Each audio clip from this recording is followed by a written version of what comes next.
Raidījumā Mājokļa jautājums top istaba jaunai meitenei, kurai vajadzīga telpa, lai gulētu, mācītos, atpūstos un dejotu hip-hopu. Mūsdienu jaunatne ir īpaši prasīga, tādēļ dizainā jāizmanto viss jaunākais un modernākais. Dinai jāapvieno skapja durvis ar milzīgu spoguli, kur jaunā meitene varētu spoguļoties un izmēģināt jaunos deju soļus. Šim mērķim noderēs Ripo ražotais jaunais Woody Lux profils, kurš ir pārklāts ar ķirša koka finierējumu. Tas ir ne tikai vizuāli pievilcīgs ar savu dabīgo faktūru, bet arī pieskaroties tas ir patīkams un siltāks nekā metāls. No plašā spoguļu klāsta izvēlamies gaišo, jo tam interjerā galvenokārt ir praktiska nozīme.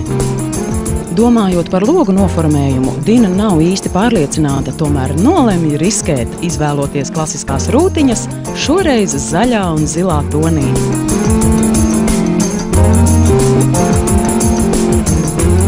Vienīgajam jumta logam tiek izvēlētas praktiskas plisētās žalūzijas maigā perlamutra tonī ar saules gaismu atstarojošu pārklājumu. Šāda veida žalūzijas var stiprināt gan pie sienas, gan griestiem, gan loga rāmī.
Izvēloties aizkarus, Dina nav kļūdījusies. Auduma pavasarīgie toņi telpai piedod dzīvespriecīgu noskaņu. Aizkarus pa moderno nerūsējošā tērauda stangu var bīdīt viegli un klusi, jo tie stiprināti nevis pie riņķiem, bet pie slīdposmiem. Aizkariem atraktivitāti piešķir zaļās lentas, kuras izvērtas caur speciāli uzšūtu faltīti.